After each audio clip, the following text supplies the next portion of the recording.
Buenos días, hace mucho calor, aquí estamos bien de todas maneras, así que os aseguro que seré concreto en lo que os compartiré de la palabra de Dios.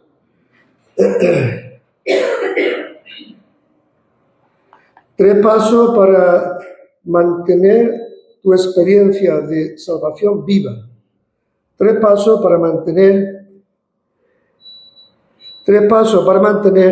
tu experiencia de salvación viva, o sea, tu primer amor. Entendemos que nuestro primer amor fue cuando tuvimos ese encuentro con Jesús, o hace los años que fuese. Y evidentemente creo que todos, de alguna manera, hemos tenido un antes, un encuentro con Cristo y un después. Y en esa perspectiva, pues creo que el testimonio que da San Pablo nos hace comprender que es importantísimo para nuestras vidas. Nosotros venimos de un contexto católico romano. Yo era católico romano, a cierto nivel. No era practicante de esos así fanáticos, pero venía de ese mundo. Y entonces buscaba en un encuentro con ese Dios que se hablaba, y Dios me fue guiando a la edad de 16, 17 años, me fue guiando a su palabra. Y allí fue cuando descubrí quién es Él. Yo soy el pan de vida, la que a mí viene nunca tendrá hambre. El que en mí cree no tendrá sed jamás. Eran declaraciones que en el Evangelio de San Juan, pues ya sabéis que son tremendas. Él se revela en cuanto a lo que Él puede ser para tu vida. Yo soy el camino y la verdad y la vida. Nadie viene al Padre sino por mí. Yo me acuerdo que yo llevaba un evangelio que valía el testamento de bolsillo.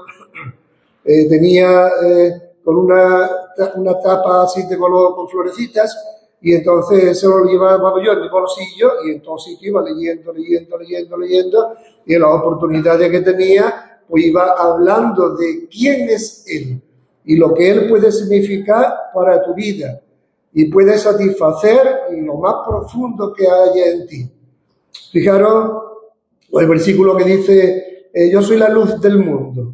El que me sigue no andará en tinieblas, sino que tendrá la luz de la vida. Entonces eran declaraciones exactas, precisas, que revolucionaba la vida de un muchacho de 17 años. Entonces, creo que todos los cristianos hemos tenido un antes, un encuentro con Cristo y un después. Y ya que nosotros venimos de un contexto que es católico romano, lo que le pasaba a Pablo viniendo de un contexto del judaísmo, él tenía una gran pasión y un gran deseo de llevar el evangelio a los que tenían las mismas ideas de donde él venía. Entonces, en varias ocasiones, en Hechos de los Apóstoles, él da su testimonio. A gente que era inconverso, da testimonio de su antes, su encuentro con Jesús y su después. Y fijaros vosotros que mantenernos en nuestro testimonio, que yo entiendo que es como nuestro primer amor, pues eso es vital para estar siempre con esa frescura de hablar de lo que Dios hizo por nosotros.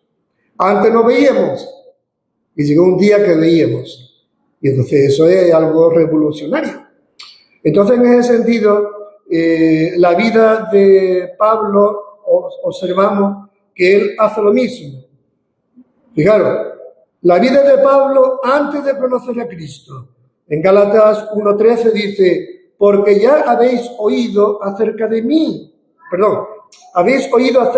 conducta en otro tiempo. Ya habéis oído acerca de mi conducta en otro tiempo, que era el pasado, en el judaísmo, que perseguía sobremanera a la iglesia de Dios y la asolaba. Eso para él tuvo que haber sido algo duro y difícil incluso de llevar en toda su vida, pienso yo. Lo repite bastantes veces. Dice, lo que pasa es que lo hice por ignorancia. pero Dios tuvo misericordia conmigo. Yo digo, hermano, a veces pensamos que nuestro testimonio es un testimonio flojito, no un testimonio de persona que viene del mundo del alcoholismo, o del mundo de la delincuencia, o del mundo de la droga, o del mundo de otras cosas horrendas. Yo digo, hermano, que nadie busque ese mundo, porque es mejor que a los 4 o 5 años, viviendo en familias piadosas, familia con padres y mujeres piadosos, que le enseña el Evangelio, instruye a sus hijos en la niñez, lo más pronto posible. Si conoce el Evangelio con esa edad, mejor que mejor. Dios te va a librar de muchas cosas horrendas que se vive a veces dentro de familias que no creen en Dios, que se vive a veces en familias que no creen en Dios, y hay cosas extrañas que se han incorporado en esa familia, cosas del mundo de los demonios que daña a los niños pequeños. Entonces, cuanto antes un niño pueda conocer el Evangelio, 4 años, mejor, porque el Espíritu Santo va a vivir dentro de él y le va a ayudar a no ser arrastrado a hacer las cosas horrendas que hoy día hace el mundo. Así que ahí me llama la atención, yo creo que a veces Pablo, él sentía ese pensar. Dice, pero yo lo hice por ignorancia.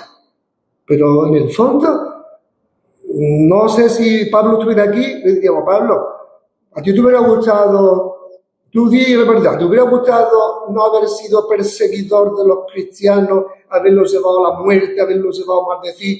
Y yo creo que él diría, nunca hubiera querido yo eso, aunque hubiera sido por ignorancia. ¿Me das cuenta?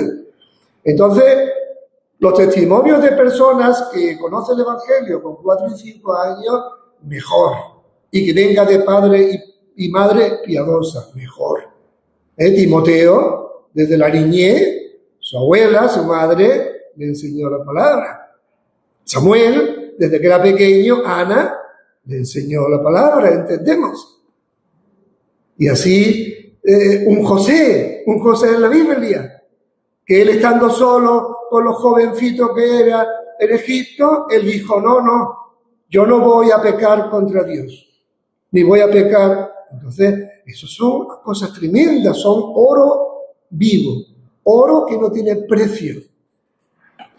Y, por ejemplo, también, ¿os acordáis?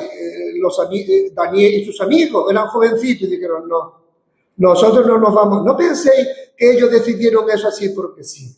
Ellos fueron enseñados. Alguien les enseñó el temor de Dios. Pasó con el rey Josías. Rey Josías, que a los 8 años de edad fue elegido rey, su abuelo, malvado del todo. Su padre, malvado del todo. Y sospechamos, a lo mejor la madre, alguien le enseñó la palabra de Dios. Y a los 8 años decidió seguir el camino del rey David. Rey David que era temeroso de Dios y que amaba a Dios, aunque tuvo sus fallos, pues, por haberse apartado de la palabra de Dios. Así que, hermano, tu testimonio es muy importante. Es lo más valioso que tenemos, porque tiene que ver con nuestra vivencia, tiene que ver con nuestra experiencia, tiene que ver con nuestras inquietudes. Nosotros tuvimos un antes y tiene que ver después con ese encuentro con Jesús. ¿Te das cuenta? Esa experiencia, esa vivencia, ese sentir, esa circunstancia, eso vale oro. Y a lo mejor decimos, bueno, pero es que yo no vengo de aquí. No, mejor que no venga. Mucha gente que viene del mundo y se convierte, pues yo qué sé, a los 30, a los 40, después han hecho un daño físico a su vida, daño físico, que después tiene que estar vigilándose. El que esté firme, mire que no caiga. Tiene que estar vigilándose muchísimo, porque se puede pasar lo más mínimo y puede caer en pecados otra vez de vicios horrendos. Entonces, Pablo decía, porque ya habéis oído acerca de mi conducta en otro tiempo, en el judaísmo, que perseguía sobremanera a la iglesia de Dios y la asolaba. Y dice Pablo, y en el judaísmo aventajaba a muchos, Gálatas 1:14, aventajaba a muchos de mis contemporáneos de mi nación, siendo mucho más celosos de las tradiciones de mis padres, mucho más celosos. Y dice que en el judaísmo, en el tiempo de Jesús, podemos resaltar que había distintos grupos. Por ejemplo, estaban los saduceos, voy a leer para ahorrar tiempo, que hace calor. Bueno, aquí estamos bien, cuando salgamos fuera, a ver quién se atreve a cruzar la calle, pero bueno. Estaban los fariseos, estaban los herodianos, estaban los doctores de la ley o escribas, estaban los celotes, estaban los esenios, y Pablo, él dice que era fariseo. Fijaros, los fariseos, en hebreo, perusín, que significa separados, piadosos observadores de la ley. Solían fijarse incluso en las minucias de la misma, que para ellos no era solo la ley escrita, la Torá, sino también y sobre todo la oral, la halajá, que se extendía a las más variadas acciones de la vida civil y religiosa, desde las complicadas reglas para los sacrificios del culto hasta el lavado de los platos antes de las comidas. Los fariseos eran muy parecidos a los judíos ultraortodoxos de hoy en día, de los que son prácticamente los precursores. Se describían a sí mismos como separados, ya que se consideraban contrarios a todo lo que no era puramente judío, es decir, a ellos mismos. Basta decir que se le llamaba Anjares, gente de la tierra en sentido despectivo, los otros. Así que Pablo venía de ahí. Pablo venía de ahí. Y es que tras la catástrofe del año 70 después de Cristo y después del 132 después de Cristo, los únicos que sobrevivieron desde el punto de vista doctrinal fueron los fariseos, de los que defiende el judaísmo moderno. El apóstol Pablo afirma, en Hechos 22:3, yo de cierto soy judío, nacido en Tarso de Cilicia, pero criado en esta ciudad, instruido a los pies de Gamaliel. Os dije que yo estuve en Gibraltar, allí está sentado un buen grupo de judíos, a veces vienen de Inglaterra, yo no sé, vienen de otros países, y entonces estuve hablando con un judío que me invitó a entrar a la sinagoga, me enseñó un poquito, y digo, bueno, Pablo el rabino, y dice, sí, Pablo, se llamaba Saúl, digo, bueno, él fue educado y enseñado magníficamente a los pies de Gamaliel, sí, Gamaliel, para que conocen cosas. Entonces lo estuve hablando un poco desde lo conocido, un poquito hacia lo desconocido. Entonces, estrictamente conforme a la ley de nuestros padres, celosos de Dios, como hoy lo sois todos vosotros. Y Pablo también en Filipenses 3:4 dice, aunque yo tengo también de que confiar en la carne, si alguno piensa que no tiene de qué confiar en la carne, yo más, circuncidado al 8º día, del linaje de Israel, de la tribu de Benjamín, hebreo de hebreo, en cuanto a ley fariseo. Hechos 26:4 dice, mi vida, pues desde mi juventud, la cual desde el principio pasé en mi nación, en Jerusalén, la conocen todos los judíos, los cuales también saben, Hechos 26:5, que yo desde el principio, si quieren testificarlo conforme a la más rigurosa secta de nuestra religión, viví fariseo. Sí, Pablo, podía presumir de muchas cosas, pero dice Pablo en su momento en Filipenses, por todas estas cosas que yo tenía en el pasado, lo considero como basura. Cristo hace una transformación de mente, de propósito, de todo tipo. Es el Espíritu Santo, el Evangelio.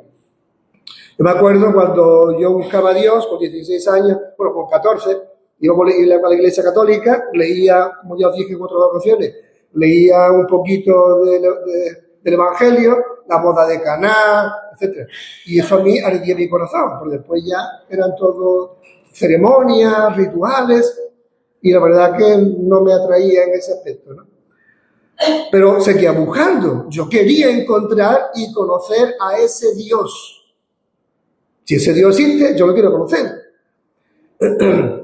Y Pablo dice en el libro de Hechos 8, 1 al 3, y Saulo consentía en su muerte, estamos hablando de su pasado. En aquel día hubo una gran persecución contra la iglesia que estaba en Jerusalén y todos fueron esparcidos por las tierras de Judea y de Samaria, salvo los apóstoles. Todos corriendo. ¿Por qué? Persecución. Y hombres piadosos llevaron a enterrar a Esteban y hicieron gran llanto sobre él. Y Saulo asolaba la iglesia. Viendo, tenían miedo. Como, no sé, la Inquisición o un terrorista de esto que tú dices, cuidado con este. ¿Viene por ahí? No, si viene por ahí, avísame todo lo que pueda antes, que yo me quito del medio, porque tu vida peligraba. Entonces dice, Saulo asolaba la iglesia y entrando casa por casa, arrastraba a hombres y a mujeres y los entregaba en la cárcel. Hechos 9:1. Saulo, respirando una amenaza y muerte contra los discípulos del Señor, vino al sumo sacerdote, amenaza y muerte contra los cristianos. Y le pidió carta al sumo sacerdote para la sinagoga de Damasco, a fin de que si hallase algunos hombres o mujeres de este camino, los trajese presos a Jerusalén. Entonces Ananías, cuando Dios le dice a Ananías que va a venir ahora Pablo, dice, ¿qué dice Pablo? Le quito de medio aquí un segundo. Dice, tranquilo, que espérate, y habla contigo. Dice, entonces Ananías respondió, Señor, he oído de muchos acerca de este hombre, de mucha gente, he oído acerca de este hombre. ¿Cuántos males ha hecho a tus santos en Jerusalén? Dice Hechos 9:14, y aún aquí tiene autoridad de los principales sacerdotes para prender a todos los que invoca tu nombre. ¿Te das cuenta? Pablo era tremendamente peligroso y tremendamente, Hechos 9:21 dice, y todos los que le oían estaban atónitos y decía, Hechos 9:21, ¿no es este aquel que asolaba en Jerusalén a los que invocaban? Eso ya después de su conversión.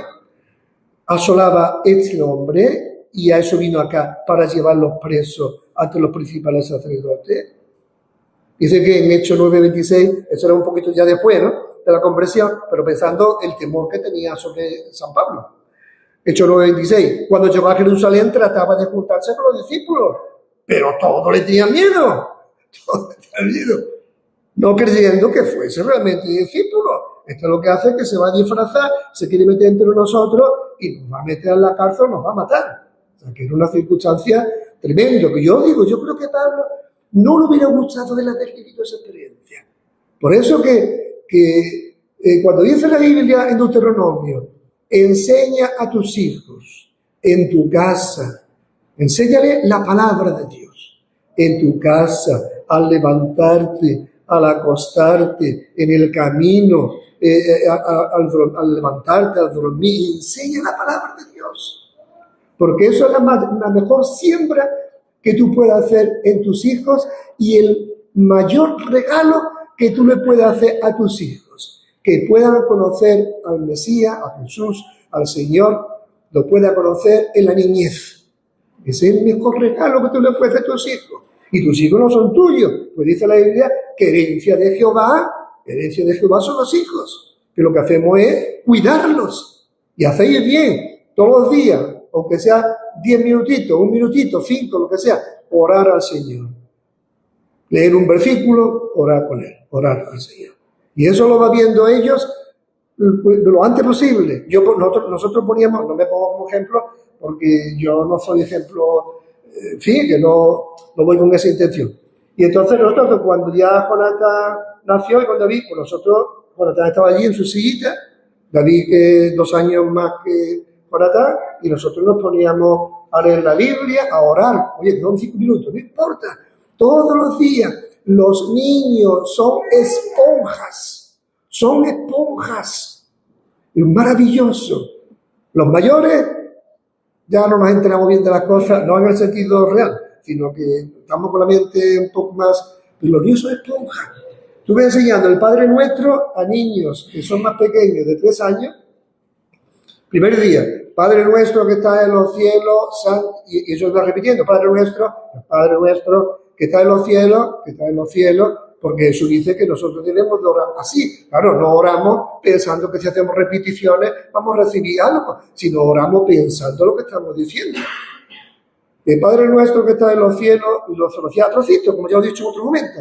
Santificado sea tu nombre, y el santificado la siguiente semana. Bueno, pues vamos a orar, vamos a repetir. Bueno, usted te ha repetido lo que yo digo.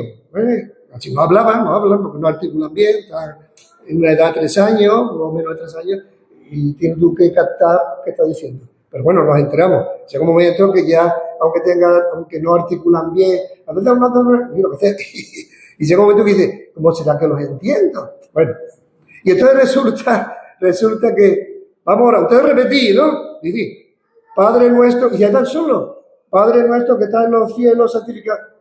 Y esta gente, si hemos repetido esto una vez nada más, son esponjas. Un hermano me decía, tiene la cabeza vacía, entonces todo lo que le meta, le entra.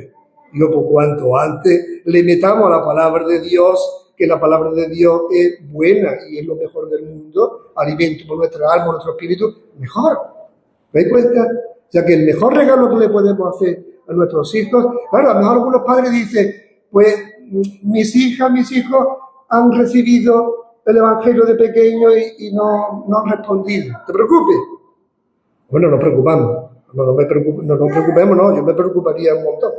Estaría sufriendo todo el tiempo. Pero bueno, ¿os acordáis de Isaac Newton? Isaac Newton no. John Newton, este hombre que era esclavista, ¿no? Que se ponía a vender esclavos con su barco. Y su madre murió cuando él era muy pequeño, pero por su madre le implantó la palabra de Dios. Su madre, cuando él era muy pequeño, le implantó la palabra de Dios.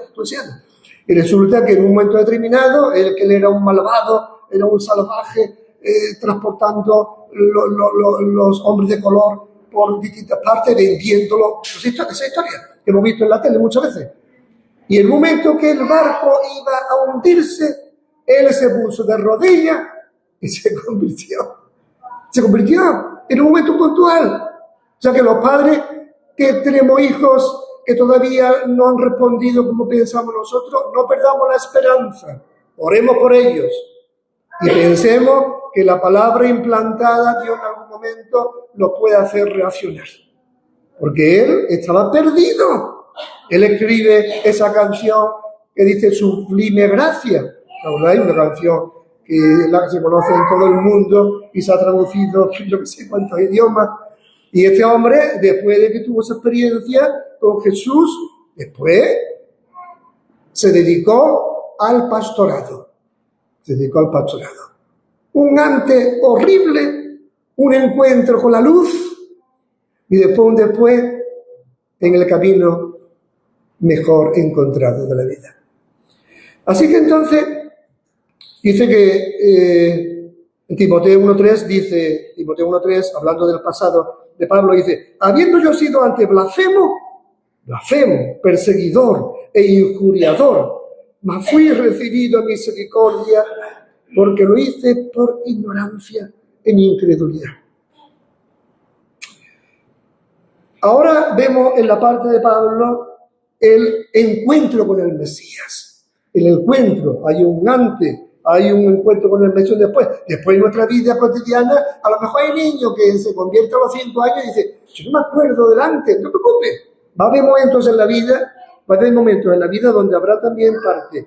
Un antes, un encuentro con Jesús y un después, no en el sentido igual que el nacer de nuevo. Todos tenemos después en todo el trayecto de nuestra vida. Bueno, para mí lo más importante fue lo que yo encontré de pasar de ciego a ver la luz. Eso para mí fue y sigue siendo lo más revolucionario. La gente no sabía nada de mí, de lo que yo hacía.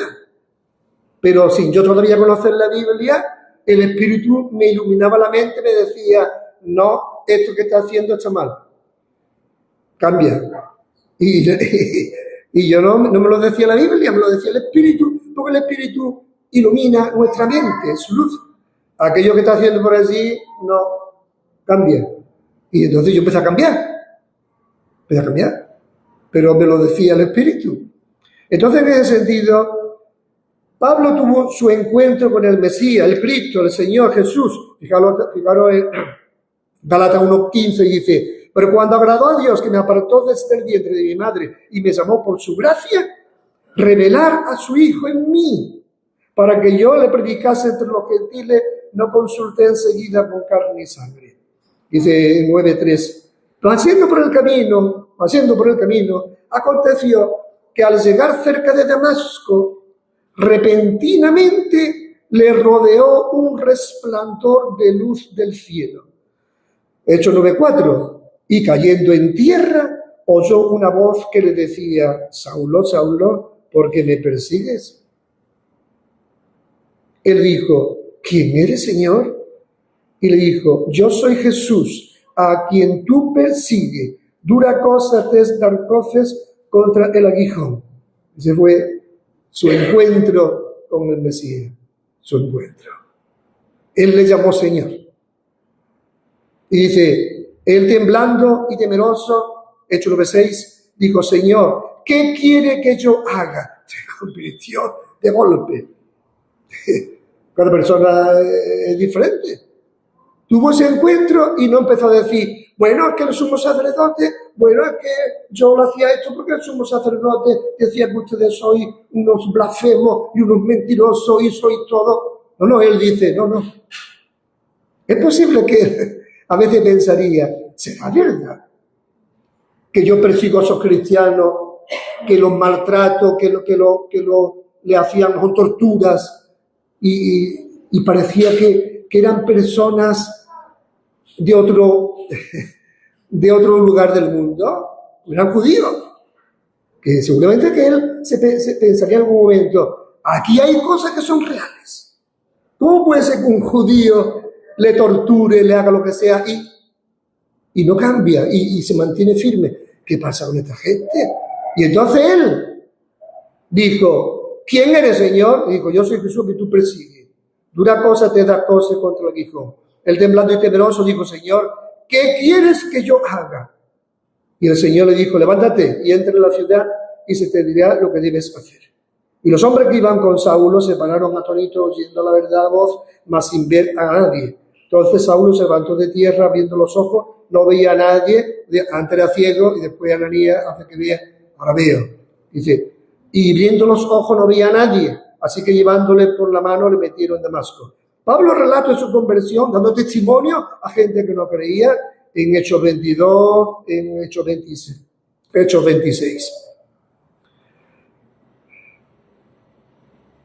Pablo dice que en Gálatas 1:10, ¿busco yo ahora el favor de los hombres o el de Dios? ¿O trato de agradar a los hombres? Pues si todavía agradar a los hombres, no sería siervo de Cristo.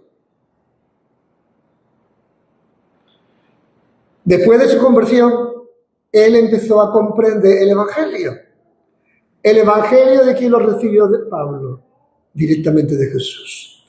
Según leemos en Gálatas, él estuvo como 3 años en Arabia, y allí pensamos, él dice que él recibió el Evangelio, toda la enseñanza de Jesús mismo.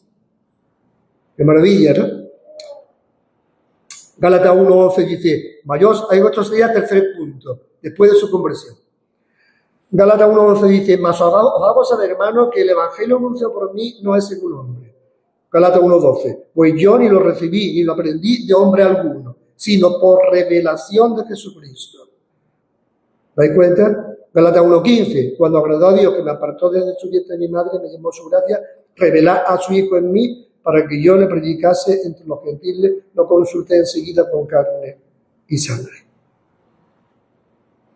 Gálatas 1:22 dice, no era conocido de vista la iglesia de Judea, pero en Cristo solamente oían decir, aquel que en otro tiempo nos perseguía, ahora predica la fe que en otro tiempo asolaba, y glorificaban a Dios. Gloria a Dios, Dios puede hacer los cambios aparentemente imposibles, Dios puede cambiar. Para nosotros entonces es también de ánimo, de que Dios es el que puede cambiar lo imposible. Dios puede hacerlo. Y si contáramos historias a nivel mundial de gente horrenda, gente perseguidora, gente que no está terminado, tu vida cambió totalmente, tuvo un encuentro con Jesús. ¿De qué libró Dios a Pablo? ¿De cuántas cosas Dios te ha librado a ti? Si no hubiéramos conocido a Jesús, ¿dónde estaríamos? ¿Dónde estaríamos nosotros si no hubiéramos conocido a Jesús? ¿Dónde estaríamos? ¿De qué libró Dios a Pablo? Dios libró a Pablo, pienso ahora, por el testimonio que él comenta, de ser un esclavo del judaísmo. Nosotros seríamos a lo mejor un esclavo de Roma o un esclavo, cualquiera sabe de qué cosas. Dice, Dios libró a Pablo de ser un esclavo del judaísmo, de ser una persona de posición, porque él buscaba eso, una persona de posición. Dios libró a Pablo de ser una persona altiva, orgullosa por sus logros acridos, que dice, todo lo que yo era, todo lo que hice, basura. Lo mejor es encontrar a Jesús y seguirle. De reconocimiento delante de los demás por su servicio al judaísmo, de ser un menospreciador de otros por sus esfuerzos, de ser una persona violenta, de ser una persona poderosa. Jesús lo libró de Pablo mismo. Porque a veces Dios nos tiene que librar de nosotros mismos. El pecado, las cosas que tenemos en nosotros. Yo creo que es bueno que apuntes en tu casa, lo apuntes en el móvil. Si has olvidado ese primer amor, si has olvidado ese encuentro que tuvimos un día con Jesús, apúntalo para recordarlo. Apúntalo en un cuaderno, apúntalo en el móvil. ¿Cómo fue tu primer amor? ¿Cómo fue cuando naciste de nuevo? ¿Cómo era tu vida antes de conocer a Jesús? ¿Cómo tu encuentro con Cristo? Y luego tu comprensión del Evangelio y dedicación a Cristo. Los 3 puntos. Antes, el encuentro y después. Esos 3 puntos tenemos que mantenerlos vivo y encendido al máximo.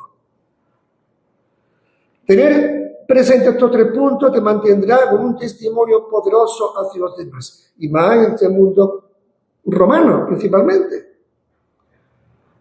¿De cuántas cosas te ha librado el Señor?